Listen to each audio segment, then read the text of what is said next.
تواصل لا تحده حدود أو تمنعه سلطة، ذلك الذي يحدث في مواقع التعارف الاجتماعي على شبكة الإنترنت. ويبدو أن هذا التواصل الافتراضي فسح المجال أمام كثر لاختيار شركاء حياتهم.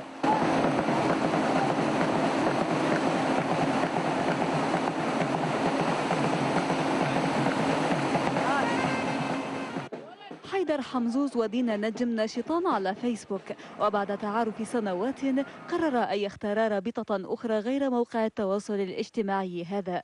رابطة الزواج حلم تحقق أخيرا بعد تخرجهما الجامعي، كما يقول حمزوز، ليقطع الزوجان كعكة رسم عليها علامة فيسبوك واسمهما. الحلم تحقق، ونقل هذا الحلم من الورق إلى النهر، وصار في نهر دجلة، وهذا يعني ما صار لو ما تضافر كل جهود الأخوان. أما العروس التي هنأت أصدقائها وشكرتهم وعدتهم بالتواصل والعودة الافتراضية بعد شهر العسل. أكيد ما راح نتركه، راح نواصل، راح نحاول. لا بالعكس، راح أبقى أتواصل ويا أصدقائي ويا صديقاتي، يعني بالعكس أصلا أنا أشوف إن الفيسبوك تقدر تطلع على عالم ثاني.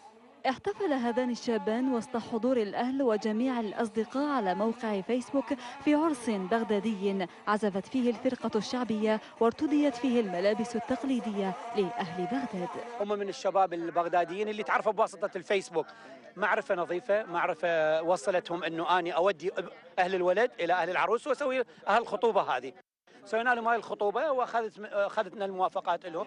ويبدو أن حفلة الزفاف هذه هي الأولى من نوعها في بغداد، لتتجول في زوارق نهرية بين كرخ بغداد ورصافتها بعيدا عن الاختناقات المرورية في العاصمة.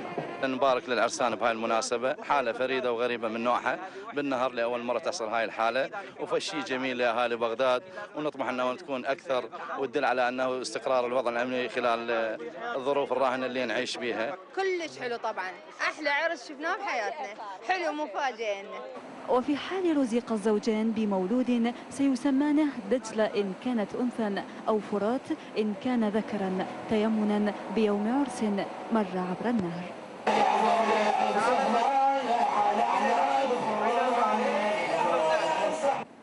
صابرين كاظم، الحرة، بغداد. برفاه